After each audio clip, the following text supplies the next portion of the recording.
Se é caro, então deve ser bom. Será?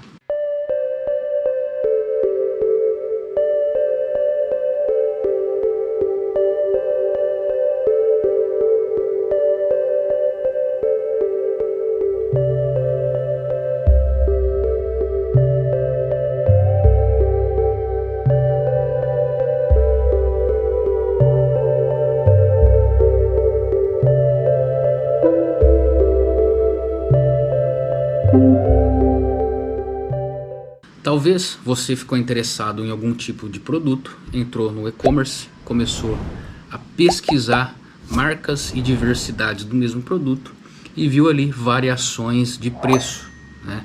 Obviamente que procuramos os produtos mais em conta, aqueles que cabem no nosso orçamento, até para a gente poder economizar, não é verdade? Só que o nosso inconsciente, ele não entende assim, as nossas emoções, elas não entendem dessa forma. Então vamos lá e nos deparamos com dois produtos iguais, semelhantes, de marcas diferentes, com preços diferentes. E dessa forma o que somos levados a pensar? Que o produto mais caro deve ser melhor, deve ter uma qualidade melhor, enquanto que o produto mais barato deve ter uma qualidade inferior. Até que ponto isso é verdade? Até que ponto isso não é uma artimanha da psicologia de vendas para conseguir burlar o nosso sistema racional, para conseguir nos fisgar pelo emocional, pelo inconsciente? Vamos refletir um pouquinho sobre isso hoje? Essa semana eu estava lendo o livro Armas da Persuasão, que é esse livro aqui. Gosto bastante de ler esses materiais que ensinam como você persuadir as pessoas e não ser persuadido. Geralmente esses livros eles são feitos para ensinar vendedores ou pessoas que não vendem apenas produtos, mas vendem ideias, vendem crenças ali, a estar aplicando esses métodos para conseguir entrar na mente da pessoa, colonizar e fazer com que ela tome a atitude, que ela tenha a ação que você quer que ela tenha. Então, eu gosto muito de ler esses livros para entender como funciona a psique humana e principalmente como o mercado ele trabalha para nos induzir a fazer compras desnecessárias e muitas vezes influenciadas por mecanismos que nos roubam o nosso livre-arbítrio, porque muitas vezes pensamos que fomos nós que fizemos aquela escolha, fomos nós que através dos nossos desejos, que através da nossa observação, que através dos nossos critérios escolhemos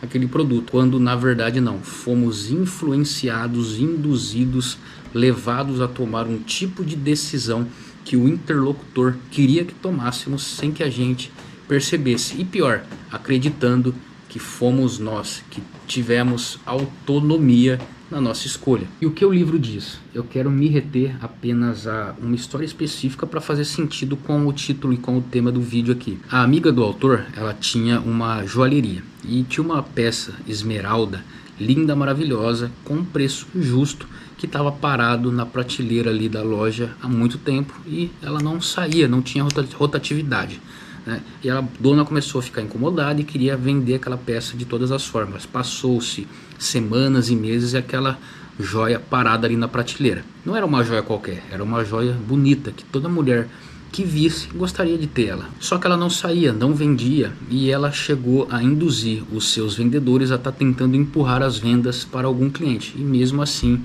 passou-se muito tempo e aquela joia não saía. Certa vez a dona da joalheria ela foi fazer uma viagem e mandou uma mensagem para a gerente da loja para vender tudo pela metade do preço. Só que essa mensagem ela foi por telefone, foi por escrito, e ela escreveu metade naquela fórmula 1-2.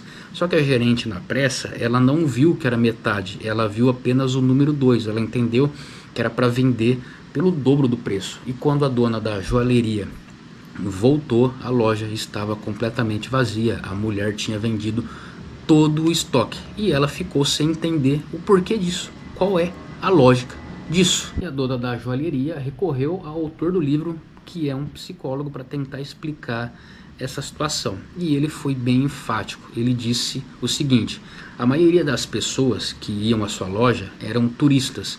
E turistas às vezes estão passando no lugar e quer comprar uma lembrança para uma pessoa que ficou na sua terra natal.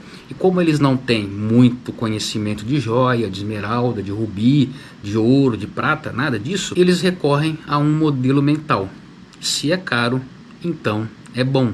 Se é barato, então é ruim. E algumas pesquisas mostram que quando uma pessoa ela tem dúvida ou não tem conhecimento sobre determinado produto, ela recorre a esse tipo de padrão mental. Ou seja, os turistas iam às lojas querendo joias de qualidade e aí viram uma esmeralda valiosa e por isso desejável. Ou seja, o preço sozinho desencadeou uma percepção de qualidade, coisa que anteriormente, com um preço mais baixo, essa percepção não existia. Quantos de nós não somos acometidos por essa mesma percepção?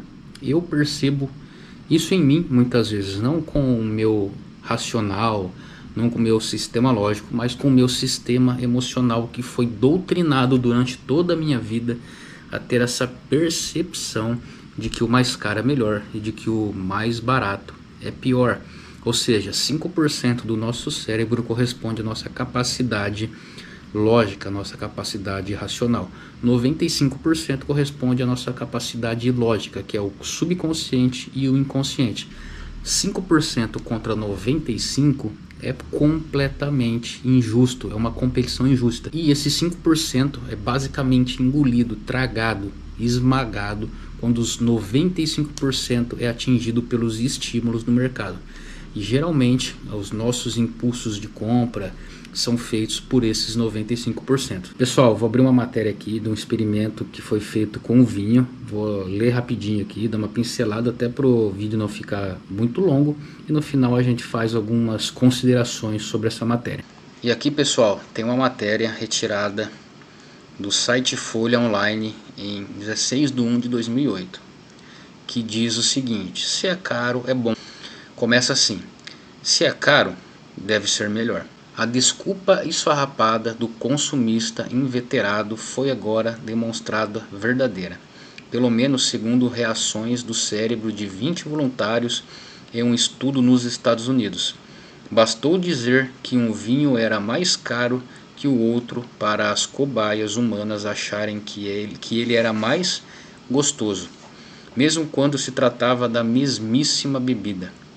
Péssima notícia para os amantes do vinho, excelente para os profissionais do marketing. O cérebro reagia de acordo com o suposto preço da bebida, ativando sua área ligada ao prazer. O estudo reafirma que sensações prazerosas, seja da bebida, seja da comida ou seja do sexo, estão mais no cérebro do que nos órgãos sensoriais mais diretos da pessoa, como língua ou genitália. Foi um experimento insólito. As cobaias degustavam 5 tipos de vinhos tintos varietais, enquanto tinham seu cérebro monitorado por ressonância magnética. No aparelho de mapeamento cerebral, as áreas ativadas pareciam iluminadas. Quando algo gerava prazer, luzes surgiam na região conhecida como córtex orbitorial frontal medial. Como estavam dentro do aparelho, as pessoas tinham de tomar a bebida usando tubos plásticos. Ao recrutar os voluntários, o pesquisador Antônio Rangel, do Instituto de Tecnologia da Califórnia, pregara uma peça. Disse a todos eles que o teste era relacionado ao efeito do tempo de degustação na percepção dos sabores dos vinhos, que estavam identificados apenas pelos seus preços. Mas, na verdade, não eram 5 vinhos, e sim 3 vinhos. 2 deles foram apresentados com o seu preço real, $5 e $90, e depois com preços fictícios. O mais barato ficou 900% mais caro, e o mais caro ficou 900% mais barato. O terceiro vinho, de $35, foi apresentado apenas com seu preço real. As bebidas apresentadas como caras, no final tinham recebido notas maiores, mesmo que fossem baratas. mas a maior atividade cerebral indicava que havia real aumento do prazer. Nosso resultado sugere que o cérebro pode computar a sensação de prazer experimentada de modo muito mais sofisticado, que envolve integrar as reais propriedades sensoriais da substância sendo consumida com as expectativas de quão boa ela deveria ser. Deduzindo aqui o experimento, os cientistas pegaram 3 vinhos, um de $5, um de $90 e um de $35, né? E apresentou o de $5 900% mais caro do que ele realmente é. Pegou o de $90 e apresentou ele 900% mais barato do que ele realmente é. E pegou o de $35 e manteve o preço dele normalmente ali, informando os pesquisadores. Teve apenas essa variação para tentar ludibriar, para tentar enganar, para tentar ver como que o cérebro deles reagiam à informação. Ou seja, tinha um vinho de $5 e um vinho de $90. Simplesmente mudaram ali o preço. Ou seja, quando os cobaias experimentavam o vinho de $5, sendo informados que aquele vinho era o mais caro do experimento, o seu cérebro reagia de forma diferente. Não por causa do gosto do vinho, não por causa da identificação, da textura, de todo o paladar que o vinho ocasionava, mas sim por causa do preço. A sensação de saber que você está tomando ou experimentando algo caro gera um tipo de prazer na massa cefálica humana. Nesse experimento, vemos que as pessoas, ao consumir produtos baratos, sem saber disso, sendo informadas que estavam consumindo produtos caros, a ação sensorial cerebral na tela do computador demonstrava que o que nos induz a fazer compras, muitas vezes ou quase sempre, não é a utilidade do produto, não é o gosto, não é o tato, não é a experiência, não é experimental, não é a utilidade, e sim é saber que aquele produto é mais caro. E esse experimento, ele revela que a qualidade, ela não está nem no barato e nem no caro, mas sim na percepção sensorial cerebral da pessoa. Basta ela não saber o que está sendo consumido, e sim saber o seu valor, que a sua percepção sobre determinado produto muda. Imagina se você vira cobaia de um experimento social com bicicleta. E os cientistas, eles vão e tiram todos os adesivos do quadro e lixam até a própria marca grifada no próprio ferro, né? E onde estão as marcas mais modestas, mais honestas, eles colocam escrito Shimano Deore, SRAM, né? Essas marcas mais top, sem você saber. E quando você pega essa bicicleta, você vê ela da melhor forma possível, nas melhores configurações ali, tudo forjado. E você vai andar nessa bicicleta. A sua percepção de que a bicicleta ela vai ser a melhor do mundo, similar à percepção da pessoa que tomou o vinho de $5 achando que era de 90, vai ser muito real, por mais que você tente justificar que não. Isso já é comprovado cientificamente, né? E da mesma forma, se você pega uma bicicleta de carbono e faz todo o procedimento contrário e coloca a relação com marcas modestas, quadros tipo Cole, KSW, esses tipos aí nessa linha de raciocínio, e modifica toda aquela bicicleta top, colocando grifos e marcas ali inferiores, quando você andar naquela bicicleta, a sua percepção vai ser de que você está andando na bicicleta mais fraca do mundo. Pessoal, isso pode ser novidade para mim, pode ser novidade para você, para a maioria das pessoas que estão assistindo esse vídeo, tendo contato pela primeira vez com esse tipo de matéria.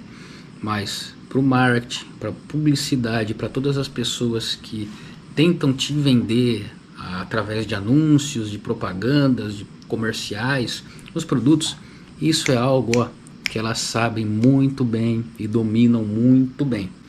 Quem pode afirmar que determinada bicicleta vale realmente aquele valor? Talvez as bicicletas valham muito menos do que elas são anunciadas, mas através dos estudos e dos diversos experimentos que os profissionais da psicologia de vendas fizeram ao longo dos anos com cobaias, com experimentos sociais, eles chegaram à conclusão que se eles elevarem determinado preço de produto a 900% mais do que ele realmente vale, as pessoas vão estar comprando aquele item. Também, a exemplo da dona da joalheria, né, que produtos bons com preços baixos não são comprados porque ele não passa aquela percepção de valor, não fazendo com que os sensores cerebrais do consumidor ative o induzindo a estar comprando aquele produto. Sendo assim, a maior parte das nossas compras não são induzidos pela racionalidade, pela lógica, mas sim pelos prazeres ocasionados pelos estímulos cerebrais. Sim, é isso mesmo. E se o produto que você compra, que você deseja, que você almeja, que te dá prazer, que você está pagando X, na verdade ele vale Y, mas como o mercado sabe que se colocar X você vai comprar, você realmente compra. E sim, você pode estar deixando de comprar um produto barato, de alta qualidade, simplesmente porque os seus sensores mentais, seus sensores cerebrais não descarregam uma sensação de prazer, de dopamina, que induz você a colocar a mão na sua carteira, tá comprando aquele item barato, de boa qualidade e tá trazendo para o seu dia a dia. Tudo isso está aqui, tudo isso são estratégias de mercado e tudo isso são gatilhos mentais que faz a sociedade consumir baseado nesses estímulos. Por que um turista não comprou uma esmeralda maravilhosa mais barata? Mas quando o preço subiu, a sua percepção de valor sobre o mesmo produto mudou. E aí ele foi lá e levou, ele foi lá e comprou. No dia que subiu o preço, depois de meses que aquela peça ficou parada ali na prateleira, barata, disponível, acessível para as pessoas comprar, ninguém comprou. Mas quando o seu preço elevou e poucas pessoas podiam pagar, ela foi vendida imediatamente, no mesmo dia e nas primeiras horas. Como que um vinho de $5 barato, geralmente com mais água, com baixo teor de uva ali, quando foi informado para os cobaias que era um vinho caro, o seu cérebro provavelmente aumentou o teor de uva, diminuiu a quantidade de água, burlando o seu cérebro. O paladar foi enganado, os seus sentidos sensoriais, as suas faculdades sensoriais foram enganados. E quando eles tiveram contato com o vinho caro e falaram para eles que era o vinho barato, provavelmente o cérebro burlou os seus sensores humanos para que eles percebessem que era um vinho de baixa qualidade. Então, dessa forma, através desses dois experimentos que eu trouxe aqui, eu poderia trazer inúmeros experimentos, tem vários na internet, vários experimentos reconhecidos, legítimos, verdadeiros, que mostram que somos manipulados o tempo todo e nem percebemos. Pessoal, imagine só, a gente está no Brasil e somos convidados para ir para a Suíça, passar alguns meses ali, para fazer um tipo de experimento social sem a gente saber disso, com bicicletas, né? Chegando lá, os suíços simplesmente pegaram as bikes top de linha, caríssimas, e as bikes de entrada e inverteram o preço, né? Deixaram as top de linha barata, como se fosse de entrada, e as baratas como se fossem top de linha. Só que os modelos de bicicletas ali daquela região a gente não conhece muito bem, modelo de quadro, as marcas utilizadas. Então, como a gente não conhece esse tipo de bicicleta, esse tipo de modelo, esse tipo de cultura, os tipos de componente que geralmente varia de um país para outro, quando chegássemos lá, o que iríamos desejar? Iríamos desejar as bicicletas de entrada, que agora são ilusoriamente vendidas como top de linha, ou as bicicletas top de linha que agora ilusoriamente são vendidas como bicicleta de entrada. O nosso cérebro, querendo você ou não, dando justificativa você ou não, a gente iria rejeitar as bicicletas top de linha, íamos vidrar os nossos olhos, os nossos desejos nas bicicletas de entrada, que geralmente o povo ali daquela região não quer comprar. E aí o experimento social seria similar a esse que acabamos de ver. Pessoal, é isso aí. Espero ter contribuído com mais um conteúdo de abertura, de percepção, de visão. Espero ter te ajudado para que você consiga refletir, analisar a si mesmo, analisar a cultura, analisar o sistema, para que você possa evoluir como ser humano e não ser tão vulnerável. Não estou falando que eu não sou, eu sou vulnerável, todas as pessoas da sociedade são vulneráveis, mas eu acredito que quanto mais informações a gente tiver, menos vulneráveis, menos suscetíveis a esse tipo de estímulo negativo vamos estar. Beleza? Vídeo finalizado e temos encontro marcado no próximo vídeo. Espero você lá. Até mais.